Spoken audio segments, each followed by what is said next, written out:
MCQ का सही उत्तर कैसे दें? एमसीक्यू परीक्षण में समय का कड़ा बंधन है, इसलिए किसी प्रश्न पर लंबा समय बर्बाद न करें। यदि सुनिश्चित नहीं है तो उसे छोड़ दें और बाद में कोशिश करें। हालांकि कुछ टेस्ट में प्रश्न छोड़कर वापस आना संभव नहीं होता। प्रत्येक प्रश्न का तुरंत निर्णय लेना होता है। पहले प्रश्न को ध्यान से पढ़ें और प्रश्न के आशय को समझें। प्रश्न में कभी कोई समस्या पूछी जाती है तो कभी ब्लैंक्स को भरना होता है। कभी कभी प्रश्न गलत उत्तर का चयन करने के लिए कहता है। ऐसे मामले में गलत कथन सही उत्तर है, गलत सही है या सही गलत है। ऐसे नकारात्मक प्रश्न परीक्षार्थियों के लिए भ्रामक हैं। नकारात्मक प्रश्नों से बहुत सावधान रहें। अक्सर लंबे विकल्प सही होते हैं, हमेशा नहीं, क्योंकि परीक्षक यह सुनिश्चित करना चाहता है कि सही विकल्प स्पष्ट है। तो लंबे विकल्पों को अच्छी तरह पढ़ें। कभी कभी विकल्प मिलते जुलते से लगते हैं, लेकिन एक विकल्प प्रश्न के इरादे के सबसे करीब है, यही सही विकल्प है। ऐसे मामले में सही विकल्प की पहचान करना थोड़ा मुश्किल होता है। डरो मत, आत्मविश्वास रखो। एक समयावधि तक खुला रहने के प्रस्ताव को क्या कहा जाता है?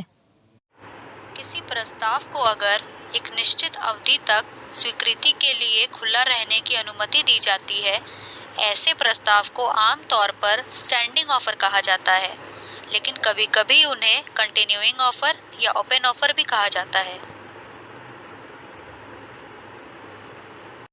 एक ऑफर अगर काफ़ी दिनों तक, लंबे पीरियड तक ओपन रहता है तो उसे स्टैंडिंग ऑफर बोलते हैं। वो एक ही ऑफर है, उसके अगेंस्ट में धीरे धीरे काम एग्जीक्यूट हो सकता है।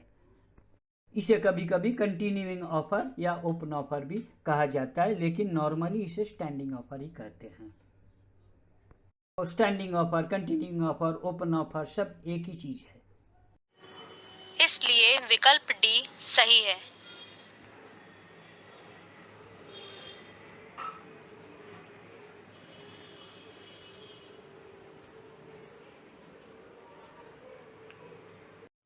बेंगलोर में एक नीलामीकर्ता ने एक समाचार पत्र में विज्ञापन दिया कि फर्नीचर की बिक्री 30 सितंबर 2008 को कार्यालय में होगी।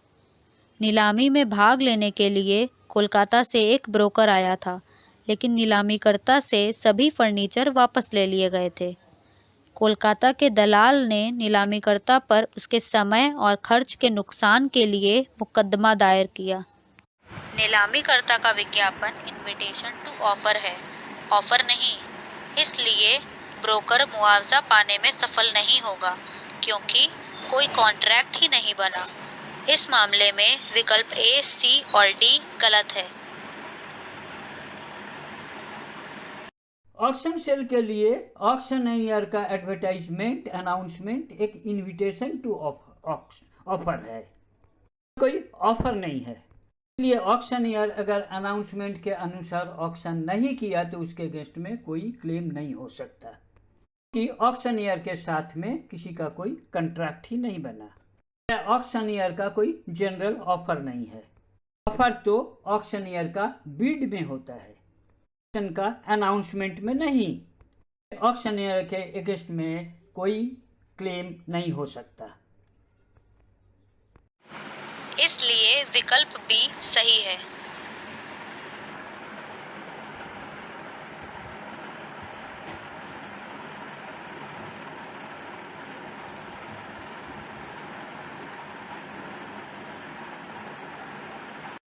दुकान की खिड़की में मूल्य लेबल लगे हुए माल का प्रदर्शन किस तरह का ऑफर है? प्रस्ताव को आमंत्रित करने के प्रस्ताव को इनविटेशन टू ऑफर कहा जाता है। यह प्रस्ताव नहीं है। मूल्य लेबल के साथ दुकान की खिड़की में प्रदर्शित माल संभावित ग्राहकों को सामान खरीदने की पेशकश करने के लिए आमंत्रण के बराबर है। इसलिए विकल्प ए सही नहीं है, क्योंकि कोई प्रस्ताव नहीं है। इसलिए प्रस्ताव की कोई स्वीकृति भी नहीं है, न ही कोई काउंटर ऑफर है। इसलिए विकल्प ए, बी और डी सही नहीं है। शॉप विंडो में रखा हुआ चीज़, उसमें अगर कोई प्राइस टैग है या नहीं है, जो रखा हुआ चीज़ है वो सेल के लिए, वो इनविटेशन टू ऑफर है। कोई ऑफर नहीं है, एक्सेप्टेंस ऑफ ऑफर भी नहीं है, काउंटर ऑफर होने का कोई सवाल ही नहीं। जब कोई कस्टमर वो डिस्प्ले की गई चीज को लेने में इंटरेस्ट होता है, लेता है, तो कस्टमर का ऑफर बनता है। सेलर अगर राजी हो गया तो वो सेलर का एक्सेप्टेंस होता है। ये विंडो में डिस्प्ले किया हुआ सामान इनविटेशन टू ऑफर है, इसलिए विकल्प सी सही है।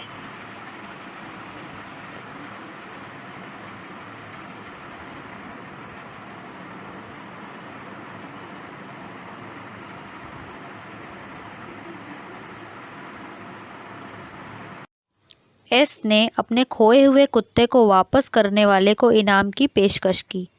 एफ इनाम के प्रस्ताव सुने बिना ही कुत्ते को एस के पास ले आया। एफ को इनाम के बारे में पता नहीं था, इसलिए प्रस्ताव का कोई कम्युनिकेशन नहीं था। एफ को कोई वैध प्रस्ताव नहीं था, इसलिए प्रस्ताव की कोई वैध एक्सेप्टेंस भी नहीं थी। इसलिए एफ इनाम का हकदार नहीं है। इसलिए विकल्प ए, सी और डी गलत है।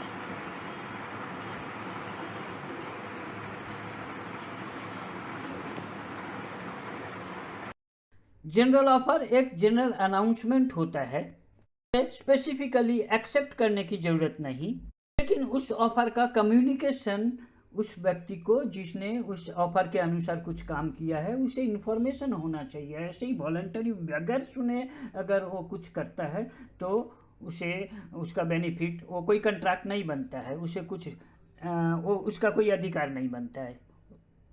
इसका अनाउंसमेंट सुनकर अगर कोई व्यक्ति उसका कुत्ता को लाता है, वापस देता है, तो उसे इसको वो रिवार्ड देना होगा। लेकिन वो अनाउंसमेंट जो सुना ही नहीं, उसे रिवार्ड मिलने की कोई हक नहीं है। इसलिए विकल्प बी सही है।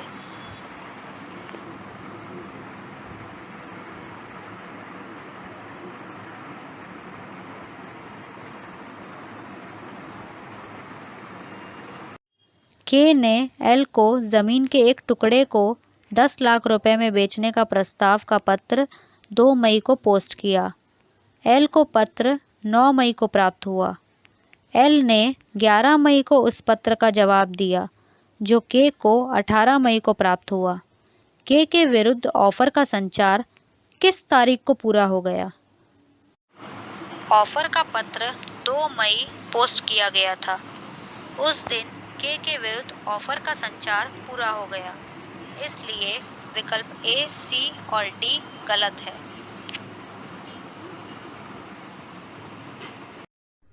ऑफरर अगर कोई ऑफर लेटर से देता है तो लेटर जिस दिन वो ठीक से एड्रेस करके पोस्ट कर दिया, उसी दिन उसके तरफ से वो ऑफर कंप्लीट हो गया। जहाँ तक के तरफ से ऑफर का सवाल है, वो लेटर कब मिला, वो उसका जवाब कब दिया, ये सबसे कोई इसको उससे कोई लेन देन नहीं है। क्वेश्चन है कि के का ऑफर कब दिन हुआ, किस दिन हुआ, तो जिस दिन वो लेटर पोस्ट किया उस दिन के का ऑफर हो गया। इसलिए विकल्प बी सही है।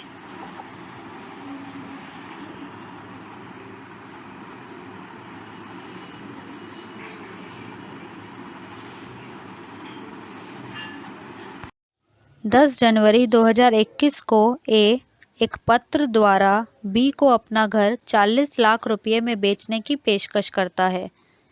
पत्र 17 जनवरी 2021 को बी को पहुंचता है।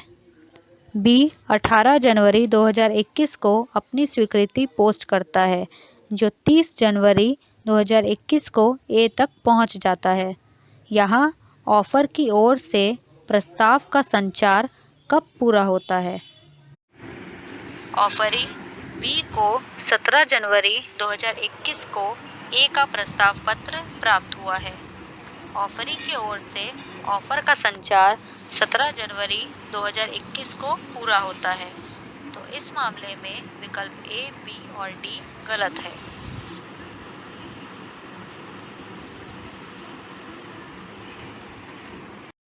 ऑफरर जब लेटर से ऑफर देता है तो जिस दिन वो लेटर, ऑफर का लेटर पोस्ट कर दिया, उसके कंट्रोल से बाहर चला गया लेटर, उसी दिन वो ऑफर वैलिड हो जाता है, इर्रेस्पेक्टिव वो ऑफर का लेटर कब मिला, उसने कब जवाब दिया और क्या किया। जहाँ तक ऑफर का सवाल है, ऑफर उसी दिन, ऑफरर के तरफ से उसी दिन ऑफर वैलिड हो गया जिस दिन वो लेटर पोस्ट किया। ऑफर का कम्युनिकेशन उसी दिन हो गया जिस दिन वो लेटर पोस्ट किया। इसलिए विकल्प सी सही है।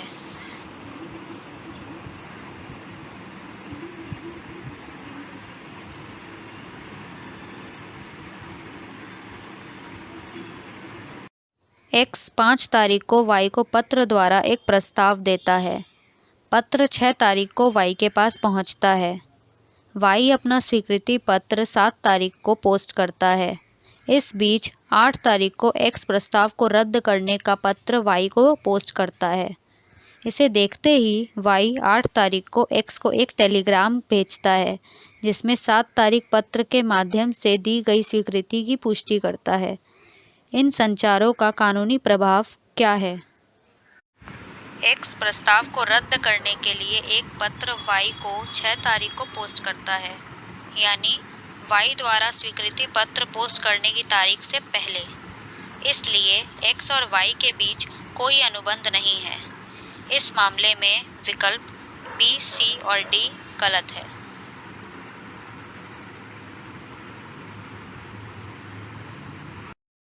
एक्सेप्टेंस के बाद ऑफर रिवोक नहीं हो सकता क्योंकि एक्सेप्टेंस होते ही कॉन्ट्रैक्ट बन गया।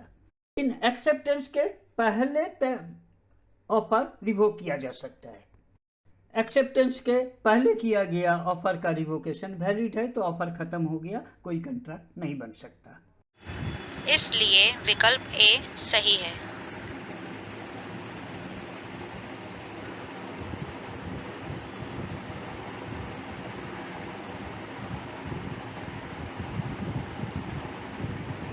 कब एक प्रस्ताव स्वतः समाप्त हो जाता है?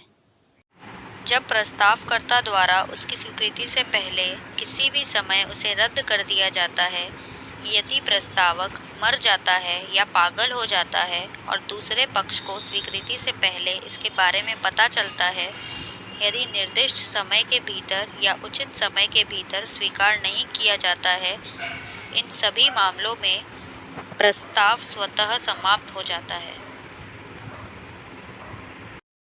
एक्सेप्टेंस के पहले ऑफरर अपना ऑफर रिवोक कर सकता है, तब वो ऑफर लैप्स हो जाता है।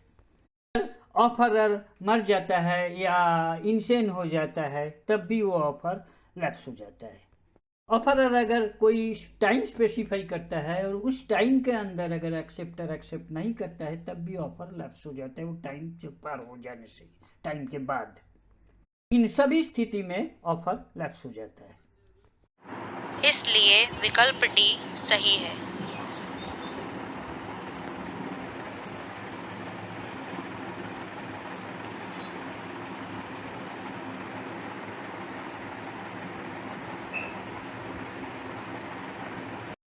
प्रवीण क्रिकेट मैच देखने के लिए टिकट खरीदता है। जब मैच चल रहा था, प्रवीण को एक गेंद लगी और गंभीर रूप से घायल हो गया। वह उसे हुई चोटों के लिए क्रिकेट बोर्ड, बल्लेबाज और सभागार के खिलाफ मुकदमा दायर करता है। प्रतिवादियों ने प्रवीण को हर्जाना देने से इनकार कर दिया। कौन सा कथन सत्य है? प्रवीण का मैच देखने के लिए टिकट खरीदने का मतलब है कि वह इसके जोखिम के लिए तैयार है। इसलिए प्रवीण को हुए नुकसान के लिए क्रिकेट बोर्ड या बल्लेबाज या सभागार का प्रबंधन उत्तरदायी नहीं है। अतः विकल्प बी, सी और डी सही नहीं है। जब कोई एक्सेप्टर कोई ऑफर एक्सेप्ट करके कोई काम करता है तो उसे ये समझ लेना चाहिए कि उसके साथ में जो भी रिस्क इन्वॉल्व है या और भी जो कोई बात है जो कि कॉन्ट्रैक्ट में एक्सप्रेसली नहीं लिखा हुआ है, वो उसे समझ लेना चाहिए। और यह माना जाता है कि वो सारे रिस्क वो एक्सेप्ट किया है, जैसे इम्प्लाइडली एक्सेप्टेड है। ऐसी रिस्क एक्सेप्टर को खुद को बियर करना होगा। वो उस रिस्क के लिए कोई अगर डैमेज होता है तो दूसरे किसी के ऊपर कोई क्लेम नहीं कर सकता। इसलिए विकल्प ए सही है।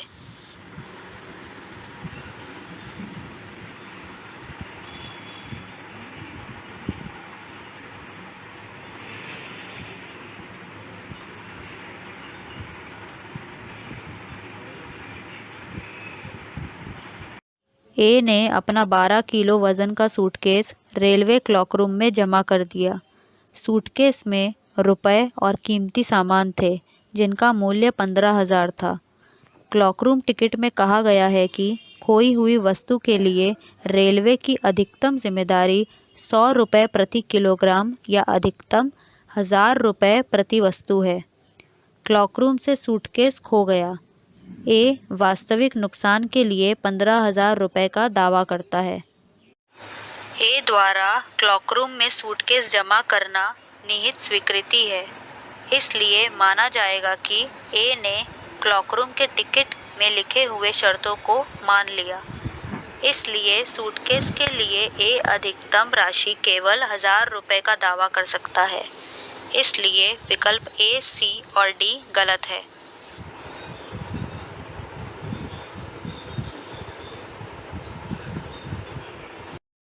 जब कोई बायर कोई गुड्स या सर्विसेज लेता है, बाई करता है, तो उसमें जो भी टर्म्स एंड कंडीशंस में के अनुसार जो सेलर है वो तो बायर उस टर्म्स को एक्सेप्ट कर लिया है, ये माना जाएगा।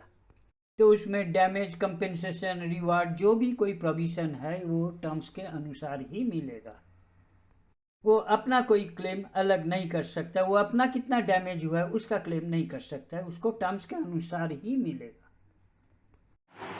इसलिए विकल्प बी सही है।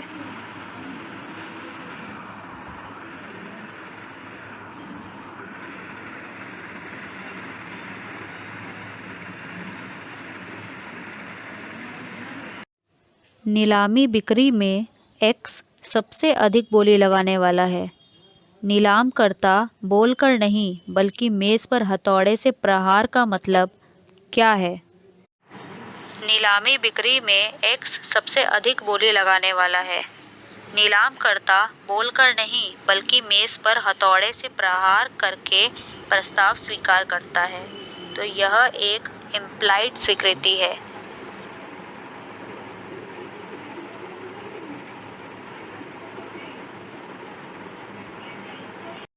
ऑफर का एक्सेप्टेंस कई तरह हो सकता है। जब कोई न किसी ने हाँ ऑफर को मान लिया, एकदम बताता है कि हाँ ये I am accepting the offer, वो है एक एक्सप्रेस एक्सेप्टेंस। कभी कभी कोई कस्टम से या वो कुछ करता है, उससे मालूम हो गया, ये समझ गए कि यह एक्सेप्टेंस है। जैसे कि ऑक्शन में अगर ऑक्शनियर हैमर से हैमरिंग करता है बीड का, तो ये इंडिकेशन है कि उसका बीड एक्सेप्ट हो गया। साइलेंट एक्सेप्टेंस तो वैसा होता है कुछ स्थिति में जहाँ कुछ बोलता ही नहीं, ना इंडिकेशन है ना कुछ एक्सप्रेस है, उसे साइलेंट एक्सेप्टेंस बोलता है। मेंटल एक्सेप्टेंस, ये दोनों नॉर्मली अलाउड नहीं है। एक्सेप्टेंस कोई एक्सेप्टेंस नहीं है। साइलेंट एक्सेप्टेंस भी इम्प्लाइड एक्सेप्टेंस होने से ही वो एक्सेप्टेंस माना जाएगा। इसलिए विकल्प बी सही है।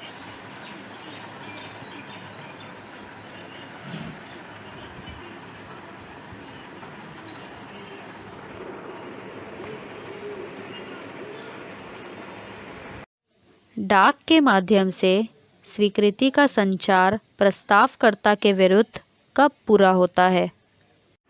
जब स्वीकृति पत्र उसे पोस्ट किया जाता है तो प्रस्तावकर्ता के विरुद्ध डाक द्वारा की गई स्वीकृति का संचार पूरा हो जाता है। यहाँ विकल्प ए, सी और डी गलत है।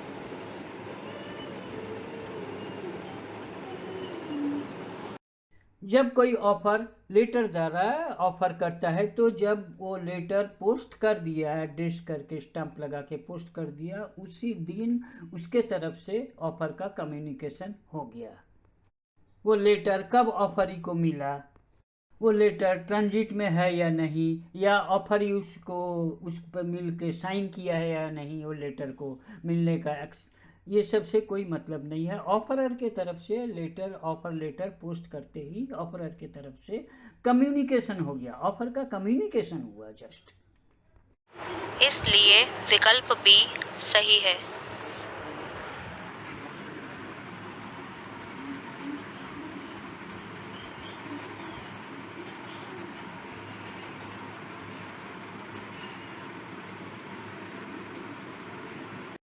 पुणे के रहने वाले सागर ने 1 मार्च 2021 को हरि को मुंबई में अपने घर को 7 लाख रुपए में बेचने के लिए एक प्रस्ताव पत्र भेजा।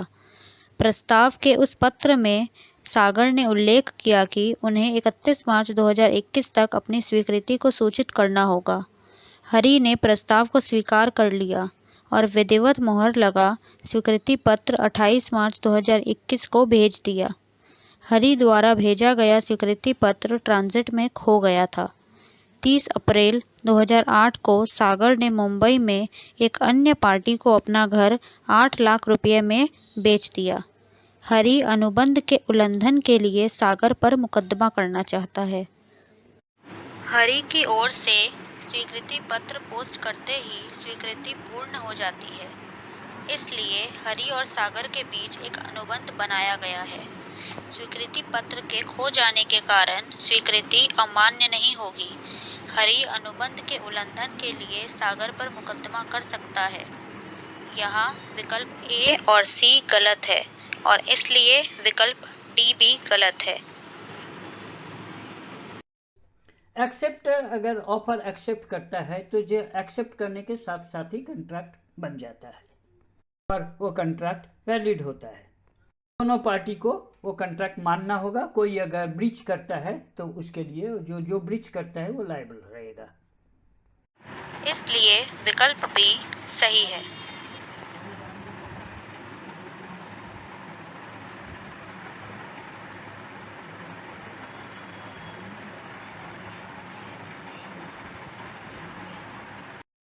एक विश्वविद्यालय की चयन समिति ने व्याख्याता के पद के लिए एक उम्मीदवार पी का साक्षात्कार लिया और पद के लिए पी का चयन करने का प्रस्ताव पारित किया।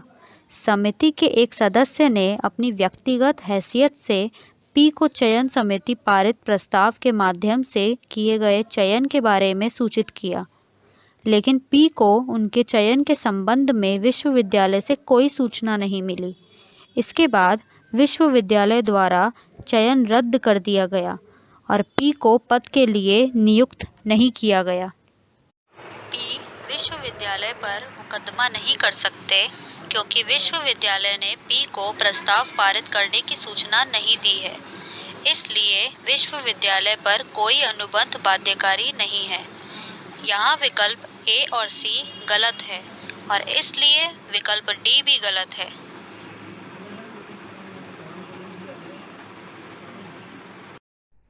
कोई रेजोल्यूशन अगर कंसर्न पार्टी को कम्युनिकेट ही नहीं हुआ तो ऑफर ही नहीं बना। ऑफर नहीं बनने से कोई कंट्रैक्ट भी नहीं, कोई क्लेम भी नहीं, कोई डैमेज भी नहीं, कोई सू करने का कोई क्वेश्चन ही नहीं होता। इसलिए विकल्प बी सही है।